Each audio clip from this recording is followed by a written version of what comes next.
شیخ صدی رحمت اللہ علیہ آج سے تقریباً 800 برس پہلے ایران کے شہر شیراز میں پیدا ہوئے۔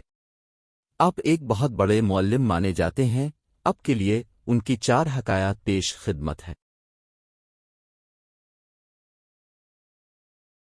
نفس کے تقاضے۔ کسی غلہ فروش کے چند درہم ایک صوفی پر قرض ہو گئے۔ غلہ فروش ہر روز صوفی سے قرض کی ادائیگی کا تقاضا کرتا اور صوفی کو اچھی طرح ذلیل بھی کرتا۔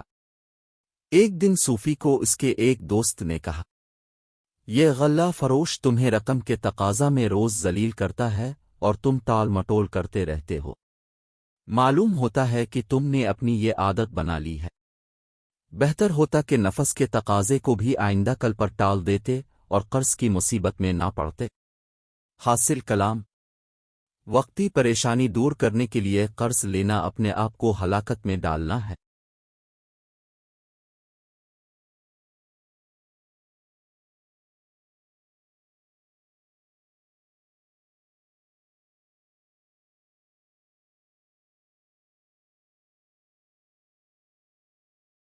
غیبت گو سے بچو۔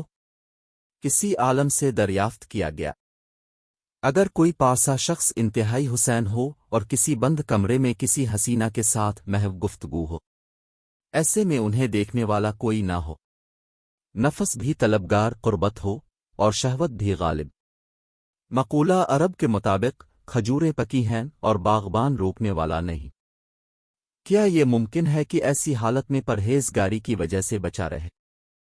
عالم نے جواب دیا، اگر اپنے آپ کو خرمستیوں سے بچا بھی لے تو برائی کرنے والوں کی بدخوئی اور ملامت سے نہ بچ سکے گا۔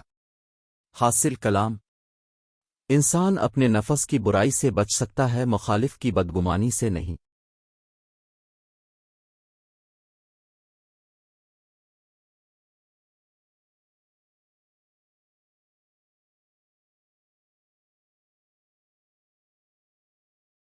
معالج کیا کرے؟ عجم کے کسی بادشاہ نے ایک اعلیٰ پائے کا حکیم حضور نبی کریم صلی اللہ علیہ وسلم کی خدمت میں بھیجا۔ وہ حکیم کئی سال مدینہ شریف میں رہا۔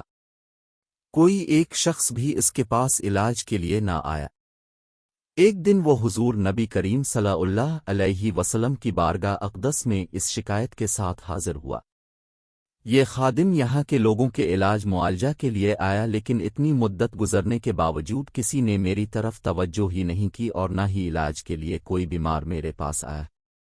آن حضور صلی اللہ علیہ وسلم نے فرمایا، ان کا دستور یہ ہے کہ بلا تیز بھوک کھاتے نہیں، اور کھاتے وقت ابھی بھوک باقی ہوتی ہے تو اپنا ہاتھ کھانے سے کھینچ لیتے ہیں۔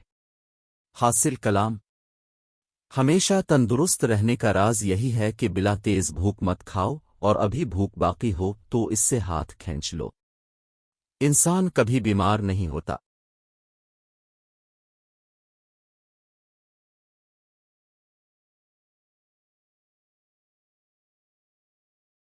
بعد از مرگ واویلا۔